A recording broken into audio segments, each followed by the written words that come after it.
that many businesses don't fail because they lack good ideas.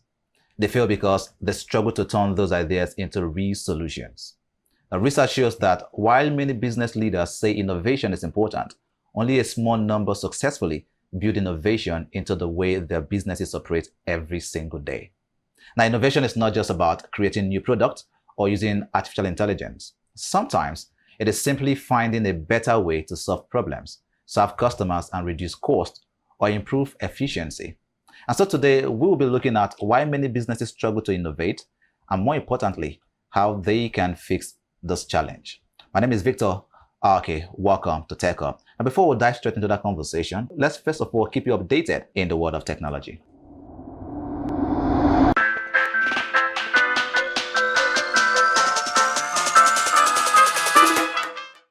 Nigeria has recorded a major drop in digital payment fraud losses. Now, according to a new industry report, reported losses fell from over 52 billion naira in 2024 to about 26 billion naira in 2025, a reduction of more than 50%. Now, while that is encouraging, experts warn that cyber criminals are becoming more sophisticated. They are increasingly using artificial intelligence to create deepfake videos and voices, launch SIM swap attacks, send fake messages, and trick people into revealing sensitive banking information. But the CBN has advised banks and other financial institutions to strengthen their cybersecurity systems as digital payments continue to grow. The message here is simple. Digital payments are becoming safer, but cyber criminals are becoming smarter. Staying alert and protecting your personal information remain your best defense. Now, African countries have adopted the 2026 Abuja Declaration on Meaningful Connectivity for Africa. The agreement was signed during the African Telecommunications Union Conference held in Abuja. The declaration aims to make internet access faster, more affordable, and available to more people across Africa. It also promotes technology-neutral policies, expands fiber optic infrastructure, strengthens cybersecurity, protects consumers, and encourages digital inclusion for women, young people, persons living with disabilities, and undeserved communities. Nigeria's Minister of Communications, Innovation and Digital Economy, Dr. Bosun Tijani, says African countries must continue working together to build a stronger digital future. The message here as well is simple.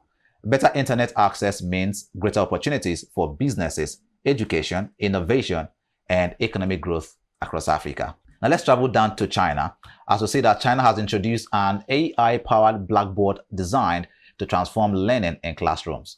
The smart board can recognize handwriting, convert written notes into digital text, support interactive teaching, and integrate AI tools that make lessons more engaging for both teachers and students. The innovation is part of China's growing investment in using artificial intelligence to improve education and prepare students for the digital economy. Now, what they're trying to do is that AI is no longer just changing businesses. It is also changing how people learn, teach, and prepare for the future. And that's it on the Tech News Update.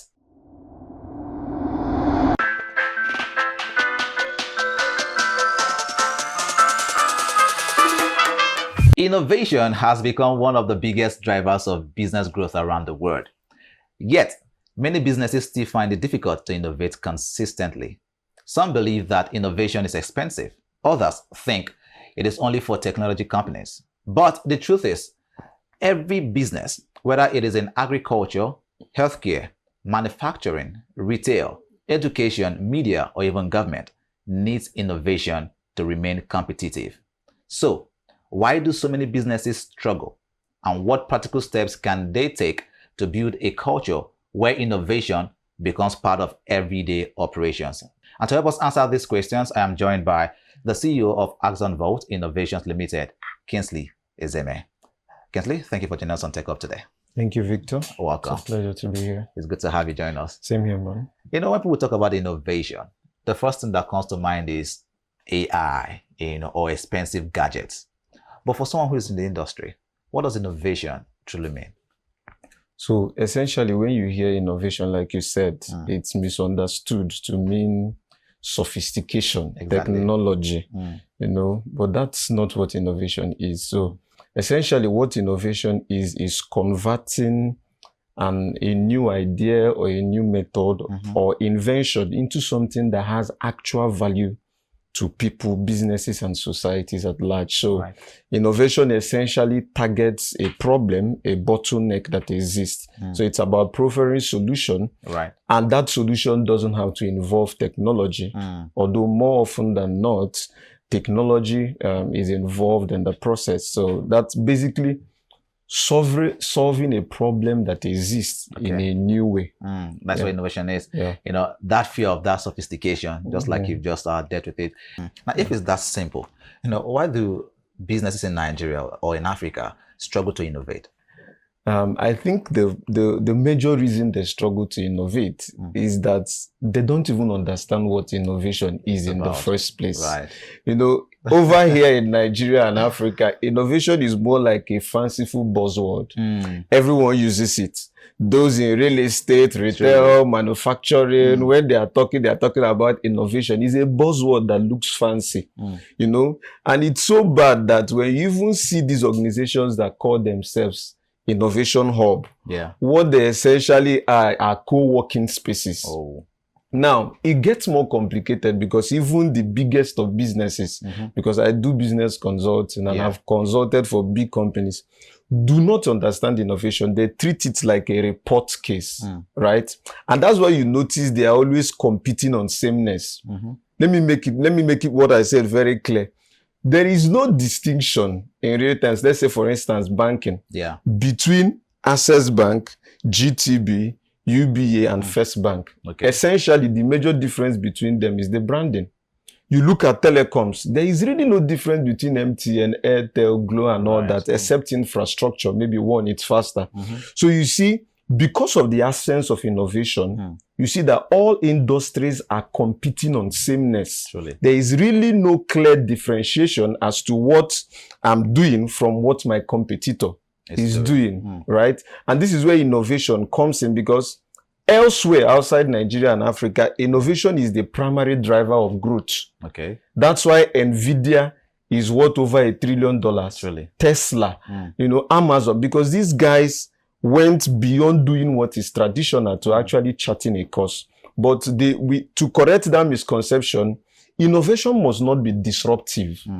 It must not be something entirely new that has not been in this. It can just be a new way of doing something or approaching something. So the first issue is they do not even understand what innovation is and why innovation is necessary. And it trickles down to their culture, to their system, and all that. Eventually, that's contributes to a system where there is little or no innovation. So do you think that's also a leadership problem? Yes, it's a leadership problem, because if you're talking about innovation, there has to be innovation leadership.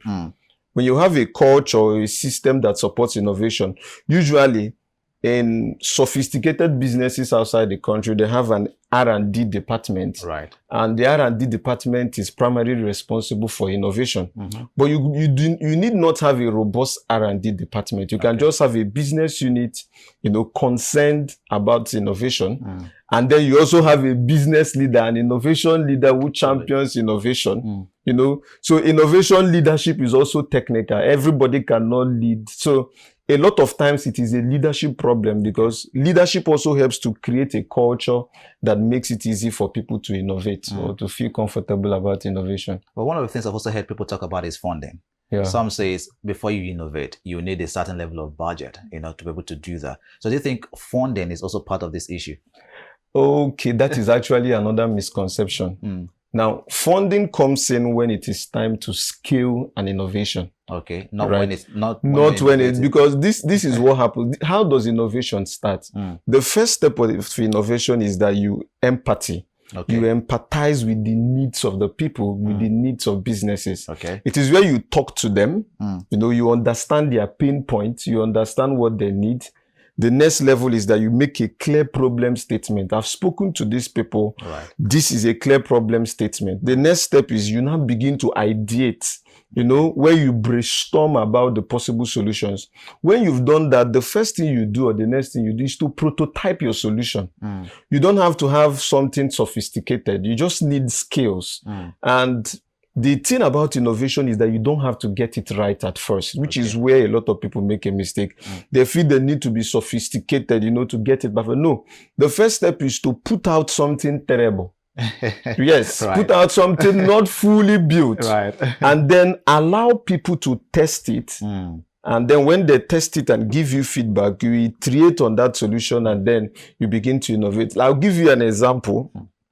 We have a product at Axonvault. It's called Please. It's a micro-giving platform. Okay. So how did that product start? So I was on Twitter one day, just basically, and somebody just said, this country is so tough. There should be a platform where people can beg money.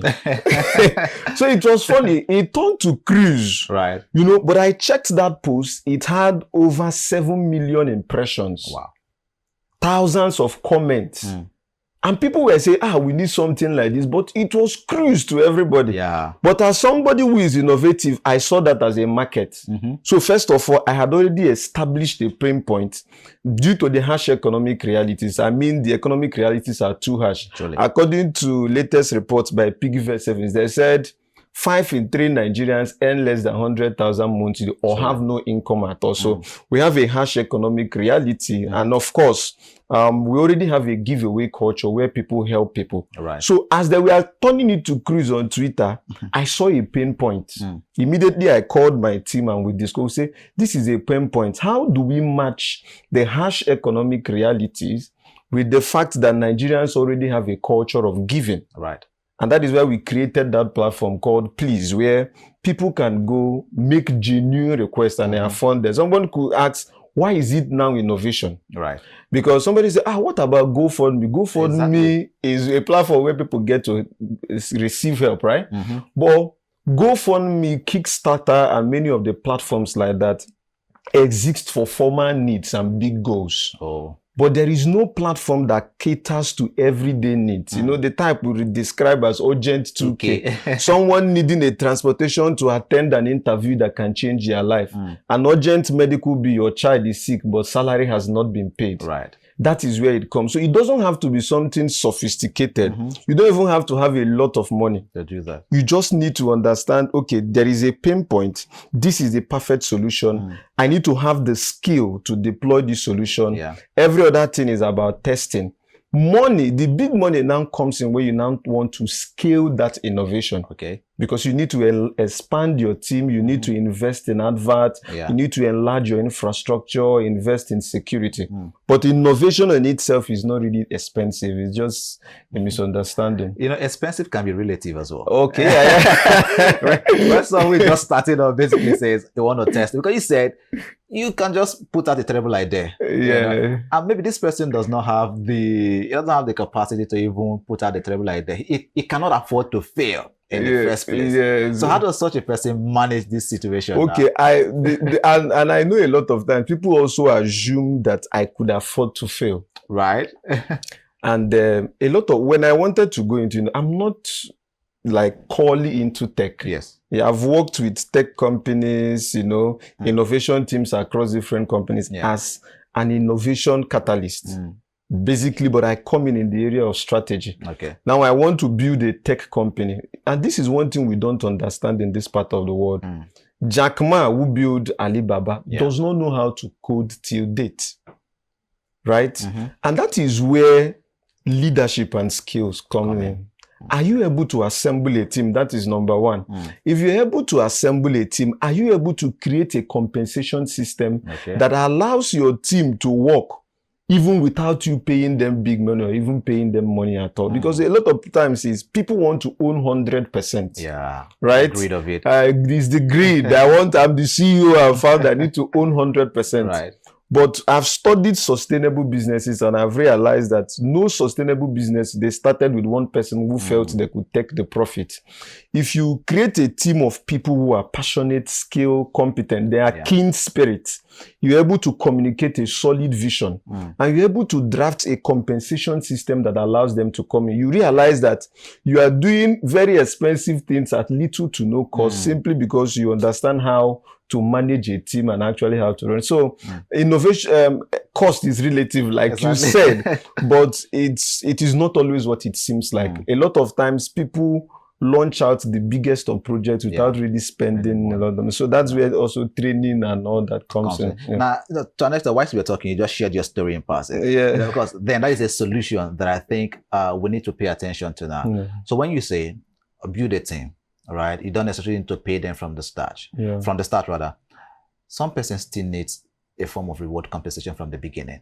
But how do you identify the right team that you are going to be paying these people with equity? Yeah. For starters, how do you identify that, and how do you package this kind of communication, to the team members that will be coming into your startup business? Okay, so the first thing, one of the biggest characteristics of a founder is that you understand how to communicate the vision. Communicate it very, very clearly to the point where literally anyone can understand what you're saying. Right. So that is the first thing, you understand how to. The second thing you look out for, I made a list. So before I went out to maybe look for my co-founder and members of my team. I had 3 parameters. Okay. So the first parameter is that you're competent. Obviously, that is not even controversial. You have to be competent. So I made a list of everyone within my network that I find competent. Okay. The second one is I'm looking for people who are integrous. Do you have integrity? Are you somebody who is trustworthy? Right. What is your value system? Can you be predicted by your value? Now, as a Christian, I use the Christian values, as a parameter, right? Are you godly? Do you lie? So that is the second parameter. Then the third parameter I use is the kin spirit. Okay. Now that kin spirit is the point where I begin to share the vision with you. I'm watching your response. So you notice my co-founder and a bulk of the persons in my team are people who have been waiting for the opportunity like this. They have always wanted to do something like this. Okay. But they needed somebody to lead them, because a lot of people will be amazed at the number of things, the kind of things they can do, only if they reached out to people. Surely. Because a lot of people who have that burden or passion, they are simply looking for somebody to lead them into it. Right. So 3 parameters: you're competent, you have integrity, and you are keen spirit. Yeah. Now, the moment I figured out these 3 things, I was good to go. Okay. And it helped me select the members but of course, that's not enough. You have to do the right thing. Exactly. Legal documentation. And of course, in my own case, my team were so invested in the vision, they didn't want to sign any document. Wow. I insisted. In one of our meetings, I told them, the documents are plenty, right? They say yes. Because initially, when the lawyer sent the document, the legal jargons were too much. I said, no, these are people I want to go into partnership with. Make it very plain. Simple. Make it very simple. And I told them, we are signing this thing because I want to protect you from myself and the company. Right. So that tomorrow, if maybe we fall out or anything doesn't go well, your benefit does not disappear simply because I'm not happy with you. So whilst you're looking for these things in these individuals, you yourself must also have those attributes as a person. Exactly. Because you talk about integrity. Yes. You talk about being godly and being competent as well. You must have that before you can as well look out for it in the life of Exactly. others. That's why you recognize it. Exactly. If you don't have it, you can't recognize it in people. Yes. Very true. So look at small business and then just oppose it with big businesses. Okay. Can small businesses, innovate as effectively or even largely, as big businesses? Can they do that together? I would even argue that small businesses innovate better than large businesses. Really? Yes. Okay. Because, let me use a very relatable scenario. You see entertainers, maybe when they are starting out, let me say Timaya, when he was starting out, the quality of music he was singing, I still remember, cannot be compared to the right. Do you get? And it happens, it's a natural human bias. And recently when Apple released the latest iPhone, they lost billions of dollars in valuation in the same day because people felt there was no innovation. And it happens to small business. A small business, these are people who are still hungry. Right. The passion is still burning. They are still thinking, But big businesses get to a point where it's all about revenue. Yeah. Are the numbers coming in? What is the marketing? What is the competitors doing? So the incentive to innovate becomes less. Wow. the bigger a business gets. Do you get? So small businesses like us, for example, usually have that incentive because ultimately that innovation is going to be your differentiating factor. Truly. I can't compete with Apple. No. I can't compete with Google. Right. So the only way I can stand a chance is to do something entirely different from what they're. So I would argue that the smaller the business, the bigger the incentive to innovate. So you have to stay hungry. You have to stay hungry. Beautiful. Very important. Let's talk about, some organizations, especially within the part of the world, employees are scared to bring in innovative ideas. So how can organizations actually encourage employees to bring in their innovative ideas without fear? Okay, and this is where one of the major reasons why in this part of the world we struggle with innovation, because the organizational culture does not permit make room for innovation. Right. Now, for you to have an organization where people innovate, there is a leadership style called facilitative leadership. Okay. That is one way. In other words, as the founder and CEO in my company, I don't just come and dump solution on my team. 100% of the time, I already know exactly what should be done in a particular case. It may not be the best, but I already have a clear idea about what I feel should be done. Right? So, but I don't just come to my team and say, we have to do this, we have to do this. How I present it all the time is, guys, there is a problem. Okay. This. What do you think we can do about it? Oh.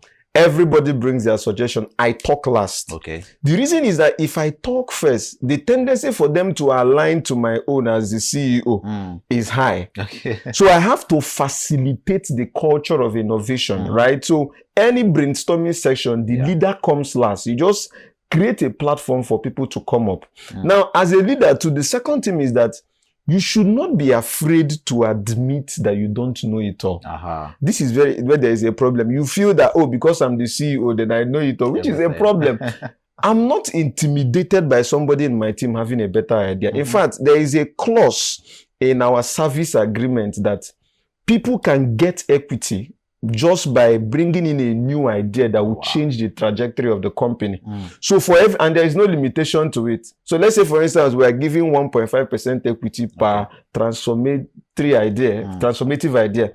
You bring another transformative idea, you get 1.5. You bring another one. So the compensation system is structured in such a way to encourage people to think out of the box. Right. The third thing is that I have created a culture where people are not afraid to make mistakes.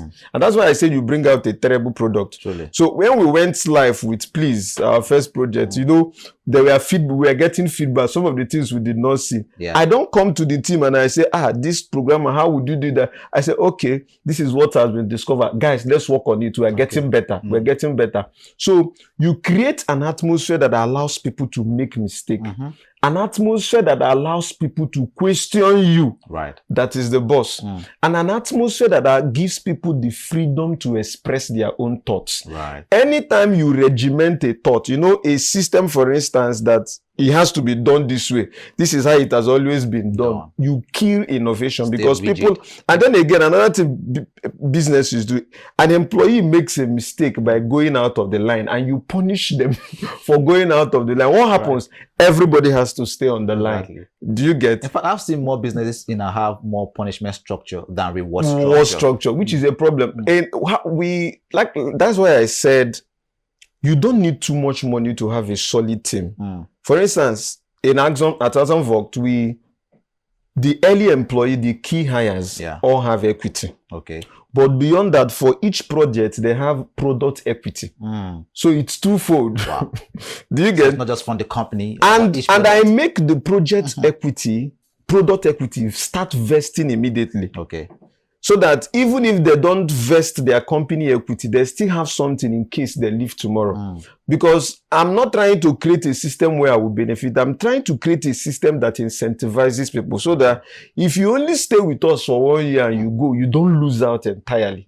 Do you get? So a compensation, because attracting employees is different from employee retention. Right. Those are, different strategies. So all those things are factored into the culture of an organization that allows for innovation. Right. Something crazy happened. I don't want to call the name of the bank, but I trained the regional managers of the largest bank in Nigeria and Africa. I don't want to call name, but Now we got to a session on practical innovation, and I helped them brainstorm until we got an extremely innovative idea. This could be disruptive. In fact, the digital banks do not even have that option. Wow. And I was teary, I was so emotional that this kind of idea came up during my session. Wow. And I'm like, oh, wow, when this bag begins to blow, my name will be etched in their history forever. Okay, now we've done it. The question is now, okay, time to implement it, push it to the management. And it became a problem. You know what one of the managers said? He said, the bank is not interested in innovation. Wow. This training is just a formality. It's about sales. It's about how many sales. And I was so hot because the next time they called me, I didn't go. Boy. Because what am I coming here for?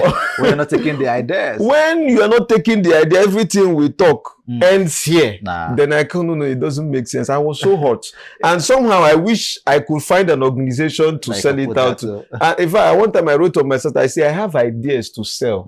If you have the resources or the team to execute, come and buy. These ideas are validated, just come and buy from me, because there is just so much that we can do as a company in Axonvault. And that brings me to my final question. And this could just go straight to business leaders. So if you were talking to business leaders right now on how to stay innovative, what are 3 practical things that you could basically just say to them? Do these 3 things for you to stay innovative as a company, as an individual. So the first thing is that you have to be obsessed with problems. Obsessed with problems. You have to be obsessed with problems. Innovation is the easiest thing if you are somebody or a business that is genuinely interested in solving problems, right? Before we launched Please, the project we wanted to launch is called Axonvault Operating System. Okay. And it is essentially an innovation infrastructure for business to make innovation, easily accessible, repeatedly, to help organizations and businesses institutionalize innovation. Now, this is what we were working on until I stumbled on that Twitter post. Wow. The level of impression, what I saw was problem. I saw a market. And in just 1 week of opening a wait list, we had over 500 persons on the wait list. No advert. No advert. It's just basically saying, guys, this is something we want to build. People were sharing it. Yeah. So be obsessed with problems, proffering solutions to people, right? So that is the first thing. The second thing is flexibility. Businesses or individuals that are not flexible can never be innovative. Truly. That's why Nokia is out of the business today. Right. That's why Starbucks is out of business today. You can list, hundreds of companies that were giants in their industries that are out of business today because they are not flexible. Right? So you have to be very flexible. Sure. You don't have to be a methodist, like I say. It mustn't be the way it has always been done. This is the way it is going to continue getting done. Right. And the third thing you need to do is that you need to embrace technology. It is very key. You can hardly talk about innovation now without technology. Truly. Because even if the innovation is not, tech is not a core part of that innovation, whatever you're going to bring is going to need tech in the production process. So you must embrace technology. Technology is no longer a choice in today's business climate. It is no longer a choice. It is now a decision of whether or not embrace technology or die. Wow.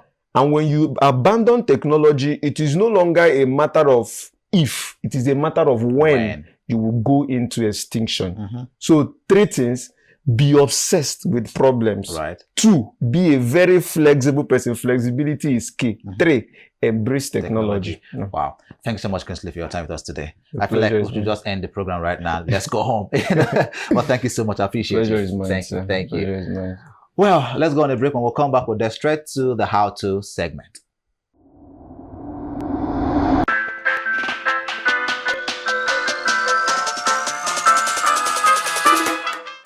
Welcome back. How to build innovation into your business. 1, listen to your customers. Now, many great innovations begin by solving a real customer problem. 2, encourage new ideas. Create an environment where employees can share ideas without fear or criticism. And 3, start small. Innovation doesn't always require huge investments. test simple improvement first. And then 4, use technology wisely.